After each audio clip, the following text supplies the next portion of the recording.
व्यवस्था बना सवाल, नहीं सुधरा सिमुलतला आवासीय विद्यालय का परिणाम। 22 बीपीएससी शिक्षकों की प्रतिनियुक्ति के बावजूद परिणाम में गिरावट। ब्रेकिंग न्यूज में आपका स्वागत है। टॉपर की फैक्ट्री के नाम से शुमार सिमुलतला आवासीय विद्यालय का इंटरमीडिएट परीक्षा का परिणाम लगातार गिरता जा रहा है। शिक्षा विभाग ने विद्यालय में शिक्षकों की कमी को पूरा करने के लिए 22 बीपीएससी शिक्षकों की प्रतिनियुक्ति इस विद्यालय में की थी। बावजूद पिछले कुछ वर्षों से लगातार गिरावट हो रही परीक्षा का परिणाम में कोई सुधार नहीं हुआ। वर्ष 2025 के इंटरमीडिएट परीक्षा के परिणाम व्यवस्था पर सवाल खड़ा कर रहा है। आखिर जब शिक्षकों की कमी नहीं रही, बच्चे मेधावी हैं, ऐसी स्थिति में सवाल है क्या शिक्षक बच्चे को गुणवत्तापूर्ण शिक्षा देने में कहीं कमजोर तो नहीं पड़ रहे हैं। शिक्षा विभाग के द्वारा इस विद्यालय के लिए बीपीएससी शिक्षकों की प्रतिनियुक्ति इंटरमीडिएट परिणाम के साथ सवाल खड़ा कर रहा है। लोगों में चर्चा व्याप्त है, जब आम सरकारी विद्यालय से टॉपर बच्चे आ रहे हैं तो वार्षिक करोड़ों का बजट वाले इस विद्यालय की क्या आवश्यकता। गौरव का प्रतीक मुख्यमंत्री नीतीश कुमार का ड्रीम प्रोजेक्ट सिमुलतला आवासीय विद्यालय आज अपनी खोई प्रतिष्ठा को तलाश रहा है। कभी राज्य के टॉप 5 टॉपर्स की सूची में अपने छात्रों का नाम दर्ज कराने वाला यह विद्यालय बीते 4 वर्षों से टॉप 5 में इंटरमीडिएट का एक भी बच्चा स्थान नहीं बना पाया। अब जिला स्तर पर भी टॉपर्स से पिछड़ता नजर आ रहा है। वर्ष 2025 की इंटरमीडिएट परीक्षा के नतीजे इस चिंताजनक गिरावट की पुष्टि करते हैं। विद्यालय के परिणाम यहाँ की शिक्षा व्यवस्था पर गंभीर सवाल खड़ा करता है। एक समय जहाँ यह विद्यालय आईआईटी और मेडिकल प्रवेश परीक्षाओं में सफलता का पर्याय था, आज वह जिले स्तर पर इंटरमीडिएट परीक्षा में टॉप 5 में अपनी जगह बनाने के लिए जूझ रहा है। आइए जानते हैं आखिर यह गिरावट क्यों हो रहा है। शिक्षक और छात्रों में तालमेल की कमी, जिससे आए दिन बच्चे कई बार धरना और तोड़फोड़ जैसी असामाजिक गतिविधियों में लिप्त रहे, जो राष्ट्रीय स्तर पर सुर्खियों में रहा। प्रबंधन द्वारा सतत निगरानी एवं गुणवत्तापूर्ण शिक्षा बच्चों को मिल रहा है या नहीं, इसकी धरातली जांच का अभाव। 22 बीपीएससी शिक्षकों की प्रतिनियुक्ति के बावजूद बच्चों का प्रदर्शन निराशाजनक रहा, जो व्यवस्था पर सवाल खड़ा कर रहा है।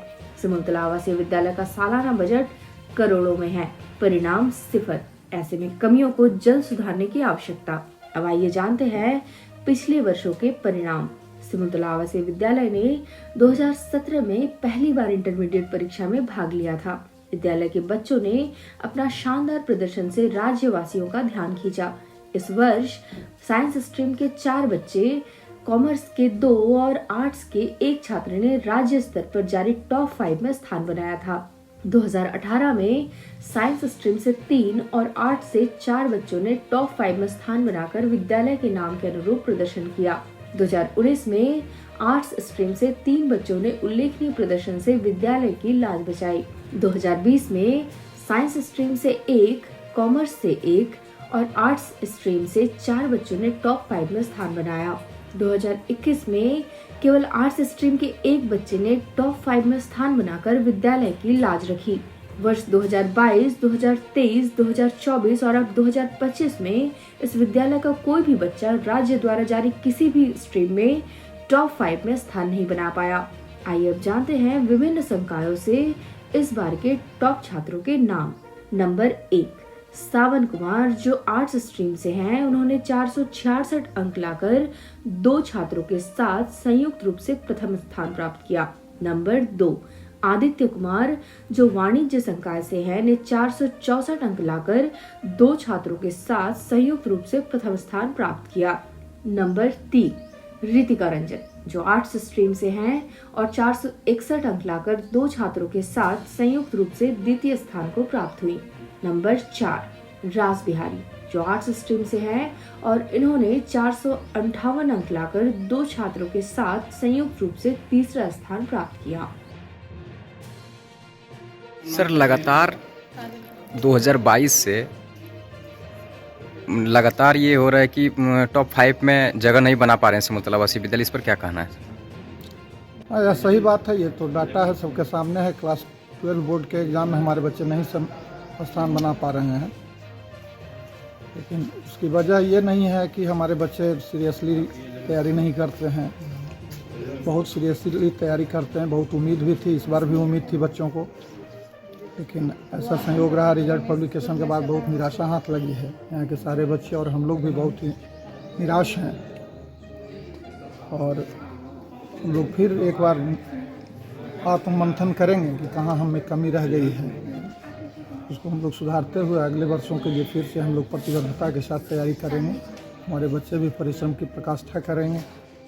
और एक चीज़ जो हम लोगों को भी समझ में आ रही है कि हमारे बच्चे यहाँ पर इंग्लिश मीडियम स्कूल है, इंग्लिश में बच्चे आंसर करते हैं प्रत्येक सब्जेक्ट का, चाहे वो मैथ हो, साइंस हो, उस प्रत्येक विषय का इंग्लिश में ही लिखते हैं। और हम लोगों ने ज़्यादा कदा ये इस बात को उठाया भी है कि इंग्लिश मीडियम से जो बच्चे लिखते हैं कॉपी एग्ज़ाम में, तो उनके कॉपी चेक करने के लिए अलग से इंग्लिश मीडियम के जो टीचर होते हैं उन्हीं से कॉपी जांच कराई जानी चाहिए, ताकि हमारे बच्चे जो लिख रहे हैं उसको प्रॉपरली अंडरस्टैंड किया जाए और वो उनको उचित मार्क्स दिया जाए। हमारे बच्चे तो बहुत गंभीरता से तैयारी करते हैं। इस बार भी हमारे बच्चों ने परिश्रम की प्रकाष्ठा की और काफ़ी होपफुल थे कि इस बार टॉप रैंकर्स में आएंगे हमारे बच्चे।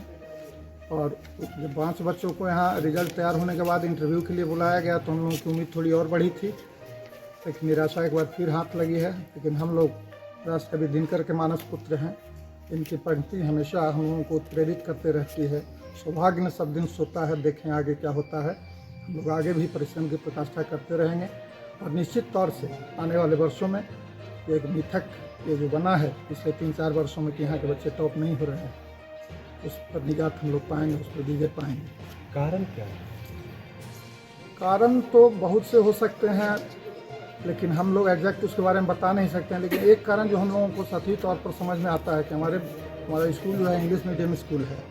हमारे बच्चे इंग्लिश में लिखते हैं पेपर, चाहे वो किसी भी विषय का पेपर हो। और कॉपी जांचने के लिए हम लोगों का एक अनुरोध रहता है और मीडिया के माध्यम से भी हम अनुरोध करना चाहेंगे कि इंग्लिश मीडियम के टीचर से हमारे बच्चों की कॉपी चेक कराई जाए, ताकि हम लोगों के जो बच्चे जो डिजर्व करते हैं उसका सही आंकलन हो सके।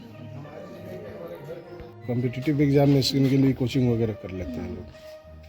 अच्छा, कोई मतलब ऐसी कमी क्या है कि टॉपर्स नहीं हो रहा है 4 साल से? कमी तो नहीं है जहाँ तक हम लोग को लगता है। जब अगर कॉपी कोर्ट में जाता है तब फिर सही आ जाता है मार्क्स, जब वहाँ चेकिंग होता है तो फिर कम आ जाता है। क्वेश्चन तो हम लोग का होना चाहिए बोर्ड से। क्या बोलूँ? क्वेश्चन हम लोग का बोर्ड से होना चाहिए क्वेश्चन, कि जब कॉपी अगर वो खुद चेक करते हैं तो मार्क्स कम डिडक्ट हो जाता है। इंटरव्यू के लिए जब बुलाते हैं तो अगर वही जब वो केस हो जाए तो उसके बाद हाई कोर्ट से जब कॉपी आता है तो फिर वो टॉपर निकल जाता है। अपने ही चेकिंग पे नहीं भरोसा है, ऐसा इंटरव्यू करवाते हैं। अपने ही चेक में भरोसा नहीं होता है तभी तो वो इंटरव्यू करा कर उन लोग का कॉपी फिर से रीचेक करते हैं। ये तो बोर्ड को अपना सिस्टम देखना चाहिए। मतलब आप लोगों में जिद है इस बात को कि हम ही टॉपर्स हैं?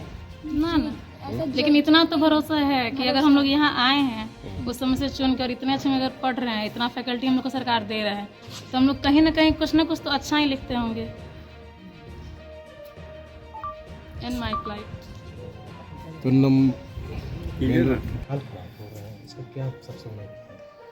हम लोग को तो ऐसा कोई काउज नहीं दिख रहा है कि हमारी तरफ से कोई भी कमी है या फिर कोई भी यहाँ लैक ऑफ एजुकेशन है जिसकी वजह से हमारा रिजल्ट यहाँ से ख़राब है। हमारा बिहार बोर्ड से ये दरख्वास्त है कि वो कॉपी जो भी टॉपर से कॉपी है उसको डिस्प्ले करे बिहार बोर्ड पे। और हम चाहते हैं कि जो सब्जेक्ट वाइज जैसे हमारा कॉपी चेकिंग हो रहा है इसका हमारा डिमांड रहेगा, क्योंकि जैसा कि अभी सर ने कहा कि हमारा school English medium, Bihar board English medium से है, लेकिन जहाँ तक हमें पता है कि वहाँ कॉपी हिंदी मीडियम के टीचर भी आते हैं चेक करने। तो हम चाहते हैं कि जो इंग्लिश मीडियम की कॉपी है उसको इंग्लिश मीडियम के टीचर सब्जेक्ट वाइज ही चेक करें। अगर ज्योग्राफी का चेक हो रहा है, अगर पॉलिटिकल साइंस का कॉपी चेक हो रहा है तो ज्योग्राफी के टीचर, पॉलिटिकल साइंस के टीचर रिस्पेक्टिवली यहाँ पर हमारे चेक करने के लिए रहें। और सबसे बड़ा काउज यही होगा कि हो सकता है कि क्या हो रीज़न है ये तो ना हम बता सकते हैं, इसका रीज़न तो बिहार बोर्ड ही बताएगा कि आखिर हमारे कॉपी में क्या कमी है और जो टॉपर्स आ रहे हैं उनकी कॉपी में क्या खासियत है। इसलिए वही खासियत और टॉपर्स की कॉपी देखें हम चाहते हैं कि डिस्प्ले हो बिहार बोर्ड के साइट पे, ताकि हम अपने फॉल्ट को सुधार सकें। अगर आपको यह खबर महत्वपूर्ण लगी हो तो इसे लाइक और शेयर करें। साथ ही हमारे चैनल को सब्सक्राइब करना ना भूलें, ताकि आप हमारे चैनल ब्रेकिंग न्यूज और अपडेट से जुड़े रहें। धन्यवाद।